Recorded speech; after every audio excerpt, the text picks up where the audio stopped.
Hello everyone, मेरे YouTube channel में आप सभी का स्वागत है। आज हम फिर बात करने वाले हैं विद्युत फ्लक्स तथा गॉस के नियम के बारे में या गॉस के प्रमेय के। इसके पहले हम लोगों ने गॉस के नियम और गॉस के अनुप्रयोग एक देख चुके हैं। आज हम दूसरा गॉस का अनुप्रयोग देखेंगे, जो है हमारा अनंत विस्तार के समतल आवेशित अचालक चादर के निकट विद्युत क्षेत्र की तीव्रता। इसमें दो डेरिवेशन देखेंगे हम, एक देखेंगे एकदम निकट में और एक देखेंगे चादर के भीतर। तो यहाँ पर सबसे पहला काम क्या करेंगे, हम इसमें फिगर बना लेंगे। ठीक है, यहाँ फिगर जब बनाएंगे तो ये मान लेते हैं, देखिए इसमें जब भी डेरिवेशन करेंगे हम मान के काम को करते हैं। तो यहाँ पे एक चीज आप विशेष ध्यान दीजिएगा कि जो जैसे हम यहाँ पे मानेंगे, जो चीज हम यहाँ पे बनाते हैं वही सेम चीज हम मानने में लिखते हैं। हम यहाँ क्या कर लेंगे, एक समतल अचालक चादर बना लेंगे।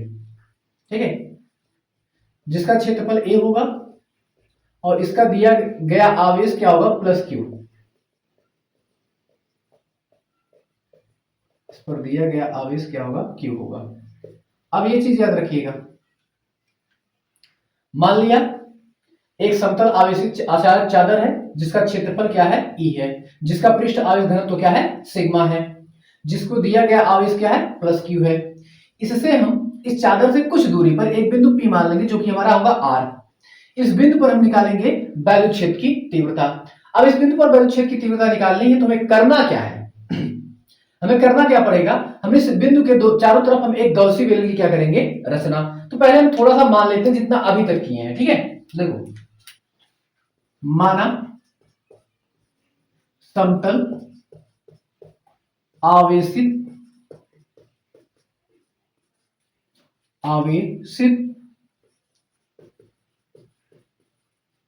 अचालक चादर है जिसका क्षेत्रफल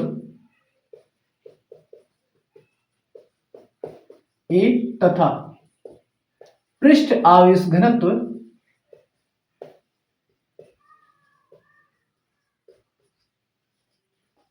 सिग्मा है, जिसका पृष्ठ आवेश घनत्व क्या है, सिग्मा है। माना अचालक पर प्लस क्यू आवेश एक समान रूप से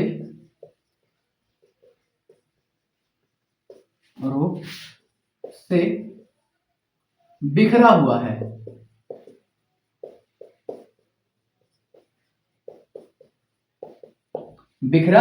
है। ठीक है, चादर से स्मॉल r दूरी पर एक बिंदु P है जहां पर विद्युत क्षेत्र की तीव्रता ज्ञात करनी है।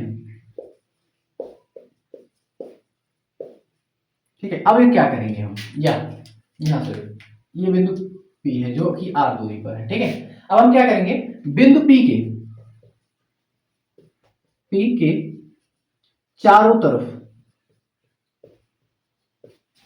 एक गॉसियन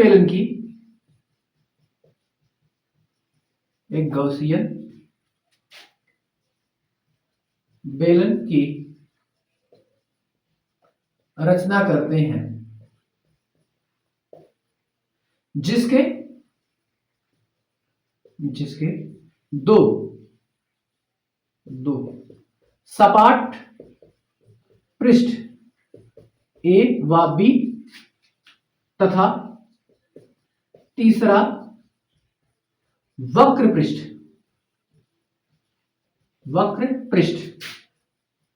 इसको हम P मानेंगे, P है। देखो अब यहां पे हम एक गॉसी बेलन की रचना करेंगे, इधर इसके चारों तरफ ये वाला, देखो ये मान लेंगे A है, ये मान लेंगे B है। ठीक है, अब यहां पर ध्यान से एक चीज को देखिएगा, जो देखने वाली चीज हमारी ये है कि ये प्लस क्यू आवेश है। ठीक है, अब यहां से देखो इससे गुजरने वाला जो विद्युत क्षेत्र की तीव्रता होगी वो क्या होगी, E1, और यहां से गुजरने वाला जो होगा वो क्या होगा, E2, और यहाँ का जो क्षेत्रफल अवयव आएगा वो आपका होगा DA, और यहां से क्षेत्रफल अवयव आएगा आपका DA। एक मिनट इसको दूसरे पेन से लिखते हैं।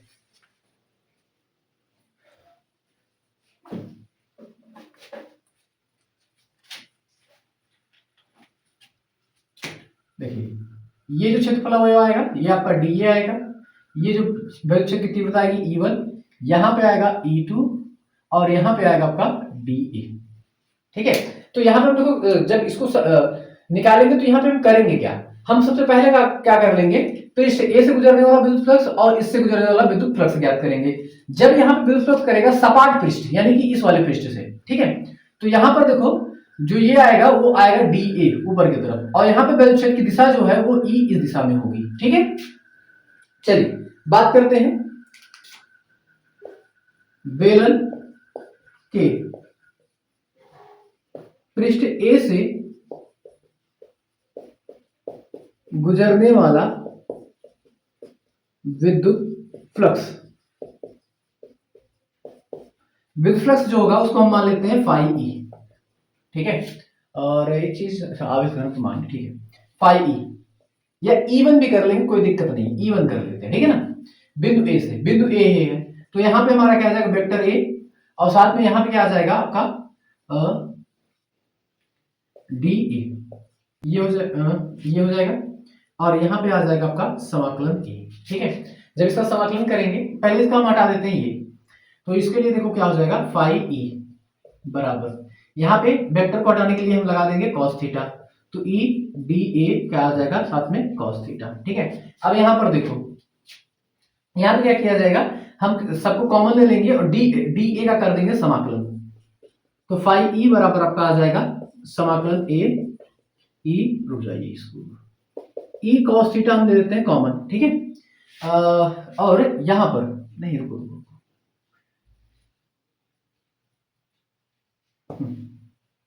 देखिए यहां पे अगर हम इसकी बात करें ई और डी ए की, यहां पे इस वाले बिंदु पर, तो दोनों की दिशा विपरीत है, डी ए तथा वेक्टर ई की दिशा विपरीत है। थीटा बराबर कितना हो जाएगा 180 अंश, तो कॉस 180 अंश बराबर होता है -1 के। तो जब ये आएगा आपका, तो यहां पर देखिए यहाँ लास्ट में क्या आ जाएगा, फाई ई बराबर आपका आ जाएगा माइनस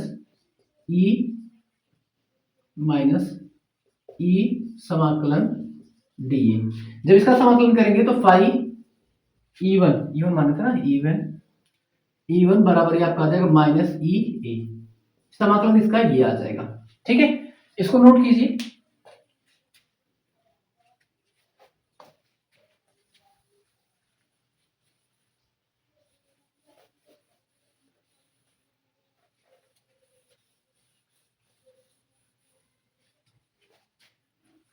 अब देखिए पृष्ठ बी से गुजरने वाला विद्युत फ्लक्स, ये आपका क्या हो जाएगा फाई ई टू बराबर, यहां पे आपका आ जाएगा सेम ऐसे ही ए वेक्टर ई डी ए। अब यहाँ पे हम इसको वेक्टर को हटाने के लिए cos थीटा लेके आएंगे, तो ये हो जाएगा E2 बराबर, यहाँ पे आपका आ जाएगा यहाँ पे आ जाएगा E D A cos theta. अब यहाँ पर देखो, यहाँ पे इन दोनों की दिशा क्या है, एक दूसरे के समान है, जब एक दूसरे के समान होगी तो यहाँ पे थीटा बराबर कितना हो जाएगा 0 अंश,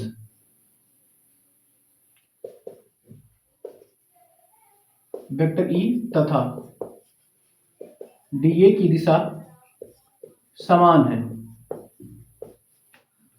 तो थीटा बराबर आपको मिल जाएगा 0 अंश, और cos थीटा बराबर मिल जाएगा तब cos 0 अंश बराबर मिल जाएगा आपका 1। तो यहाँ पे जब मान रखेंगे तो phi E two equal to ये आपका आ जाएगा ई समाकलन ए इंटू में डी ए। जब डी ए का समाकलन किया जाएगा, तो यहां पर आपकी वैल्यू प्राप्त होगी फाई ई टू बराबर ई ए, ये आपका ये आ जाएगा। ठीक है, अब यहां पर देखो आगे हम बात करते हैं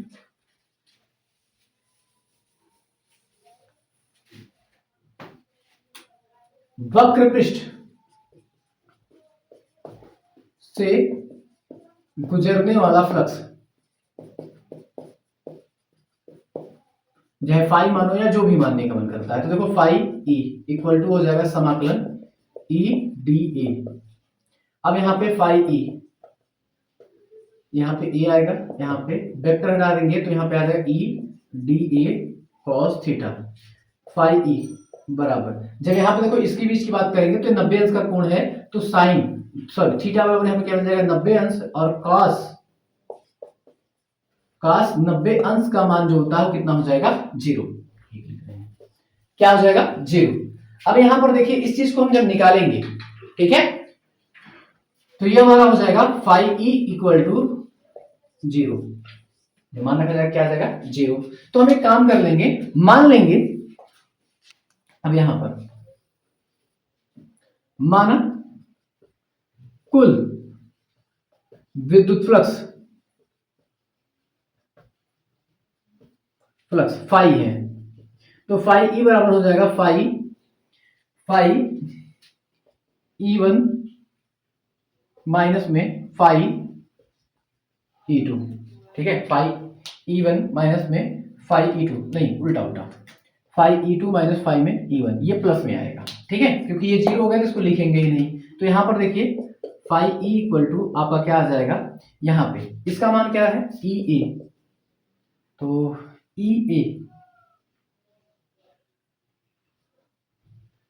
यहां पर क्षेत्रफल अलग अलग कर देते हैं।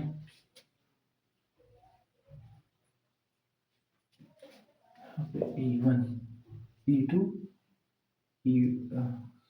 ये ई वन आया था और ये ई टू निकाल रहे थे, ये आ जाएगा ई टू। हाँ ठीक है, अब सही। तो यहाँ पे ई टू ए माइनस में ई वन ए, तो फाई ई इक्वल टू आपका आ जाएगा ए इंटू में ई टू माइनस में ई वन, ये आपका आ जाएगा। ठीक है, तो अब इसके बाद देखिए क्या होगा। यहां से हमने ई वन का मान रख लिया, यहां से हमने किसका मान रख लिया ई वन का, और ई टू का मान यहां से रख लिया फाई ई टू का, तो हमारी इतनी वैल्यू आ जाएगी। आगे देखिए इस तरफ यहां पे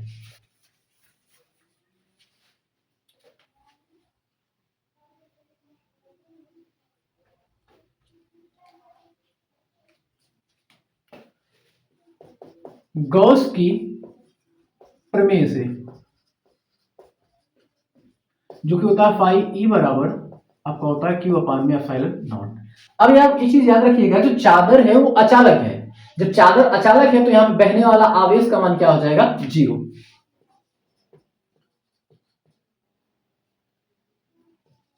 अचालक चादर में आवेश Q बराबर हो जाएगा 0, तो फाई ई बराबर यहां पे आ जाएगा 0। अब ये फाई का मान उठा के यहां पे रखेंगे, जब रखा जाएगा इसको समीकरण नंबर 1 मान लेते हैं। समीकरण 1 में मान रखने पर, जब समीकरण 1 में मान रखा जाएगा तो देखिए हमारा क्या हो जाएगा E2 माइनस में E1 इंटू में A बराबर किसके 0 के, ये आपका आ जाएगा। ठीक है, यहाँ पे इसको इस तरह पक्षांतर करेंगे तो ये हो जाएगा E2 माइनस में E1 बराबर 0 के, तो E2 बराबर क्या आ जाएगा E1। यहां पर देखिए यहां पे हमें क्या समझ में आ रहा है, यहां से हमको ये समझ में आ रहा है कि जो इस पृष्ठ से बहने वाला आवेश होगा, चाहे इस पृष्ठ से बहने वाला विद्युत फ्लक्स होगा, चाहे इस पृष्ठ से, वो दोनों का मान आपस में क्या होगा समान होगा।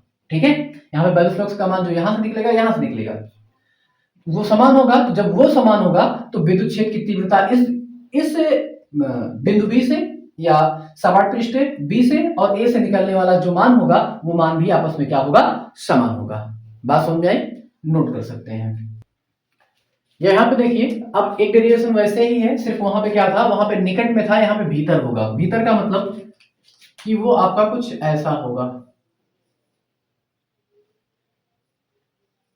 ऐसा कुछ होगा। ठीक है, अब यहां पर देखो इस पृष्ठ का क्षेत्रफल अवयव डीए इस दिशा में होगा और विद्युत क्षेत्र की तीव्रता भी इसी दिशा में होगी, और इस यहां का भी डीए इस दिशा में होगा और विद्युत क्षेत्र की तीव्रता भी इस दिशा में होगी। मानने वाला काम लगभग एग्जैक्टली वही होगा, बस इस बार क्या करेंगे, हम जो पृष्ठ मान रहे थे, हम जो बिंदु मान रहे थे जिसमें विद्युत क्षेत्र की तीव्रता ज्ञात कर रहे थे, उसको हम यहां मान लेंगे बीचों बीच में। ठीक है, अब ये पृष्ठ, इसको पृष्ठ ए बोल देंगे, इसको बी बोल देंगे, फिर से। ठीक है, मानने वाला काम एग्जैक्टिव वही होगा। हम डायरेक्टली सूत्र की बात करते हैं यहाँ पे कैसे निकलेगा। ठीक है, अब यहां पर देखिए बेलन के पृष्ठ से गुजरने वाला विद्युत फ्लक्स क्या हो जाएगा, फाई E1 बराबर, यहां पर देखिए इससे गुजरने वाला, यहां पे हो जाएगा वेक्टर ई डी ए, ठीक है। और यहां पे समाकलन क्या हो जाएगा, ए, क्योंकि इसका जो क्षेत्रफल है वो क्षेत्रफल कितना है, ए है, ठीक है। अब यहां पर देखिए वेक्टर को हटाने के लिए हम cos थीटा का प्रयोग करते हैं। E1 बराबर यहां पे समाकलन ए, यहां पे आ जाएगा ई डी ए cos थीटा। अब यहां पे याद रखिएगा, अब वैद्युत क्षेत्र की दिशा, वैद्युत क्षेत्र की दिशा और आपका वैद्युत क्षेत्र की दिशा और आपकी क्षेत्रफल अवयव दोनों की दिशा क्या है, समान है। वेक्टर ए तथा डी ए समान दिशा में है। तो थीटा बराबर कितना आ जाएगा, यहां पर 0 अंश, तो cos 0 अंश बराबर कितना आ जाएगा, 1।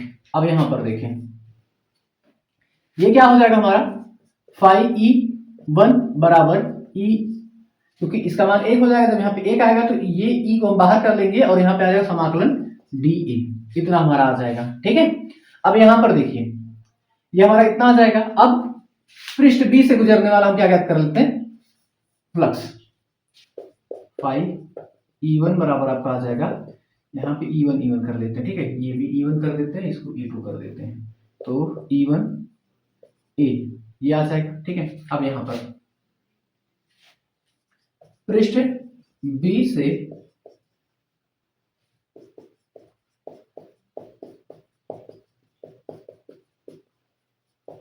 विद्युत फ्लक्स, तो ये हमारा क्या हो जाएगा, फाई E2 बराबर हो जाएगा वेक्टर E2 dA। अब यहाँ पे समाकलन हटा देंगे, यहाँ पे समाकलन किया जाएगा, यहाँ पे वेक्टर को हटाने के लिए हम cos थीटा का प्रयोग करते हैं, तो dA cos थीटा आ जाएगा। फिर से यहाँ पे थीटा बराबर कितने अंश का कोण बन रहा है, 0 अंश का, तो cos 0 अंश बराबर कितना हो जाएगा, 1। तो यहाँ पर देखिए फाई E बराबर E2 बराबर आपका यहाँ पे आ जाएगा, E2 को बाहर रख लो, यहाँ पे आ जाएगा क्या, dA समाकलन। जब इसका भी समाकलन किया जाएगा तो फाई E2 बराबर यहाँ पे आपका आ जाएगा E2A, इतना हमारा आ जाएगा। अब यहाँ पर देखो, क्योंकि यहाँ पे वक्र पृष्ठ पे निकालेंगे नहीं, क्योंकि फिर से वहां पे क्या आ जाएगा, 0। तो अब हम करेंगे क्या,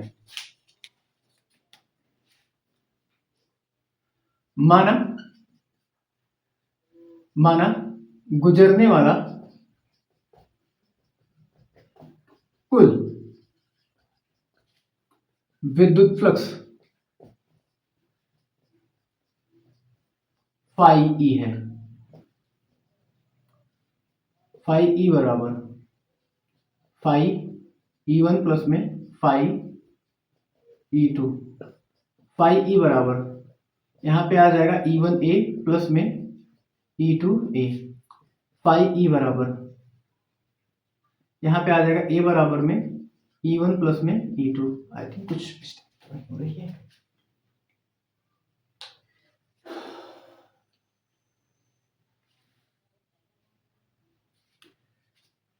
यहाँ पे ध्यान देने वाली बात यह है कि यहाँ पे E1 E2 नहीं मानना पड़ेगा, हमको सिर्फ सीधे सीधे इसको E से करना पड़ेगा, सीधे सीधे E लिखेंगे, E1 E2 नहीं। तो यहाँ पे ये आएगा 2EA, ठीक है, थोड़ा सा मिस्टेक हो रहा था। अब गॉस के नियम से, गॉस के नियम से क्या आता है, फाई E बराबर Q बटे में एप्सिलॉन नॉट। अब चादर का पृष्ठ आवेश घनत्व सिग्मा बराबर होता है Q बटे में A। तो Q का मान यहां से जब निकालेंगे, Q का मान तो आ जाएगा सिग्मा इंटू में A, ये मान हम कहाँ रखेंगे, यहाँ पर। तो देखो फाई E बराबर आपका आ जाएगा, यहाँ पे आ जाएगा फाई E बराबर, यहाँ पे जब रखा जाएगा सिग्मा A बटे में आपका क्या आ जाएगा, एप्सिलॉन 0। अब ये मान, इसको मान लेंगे समीकरण नंबर 1, मान समीकरण 1 में रखने पर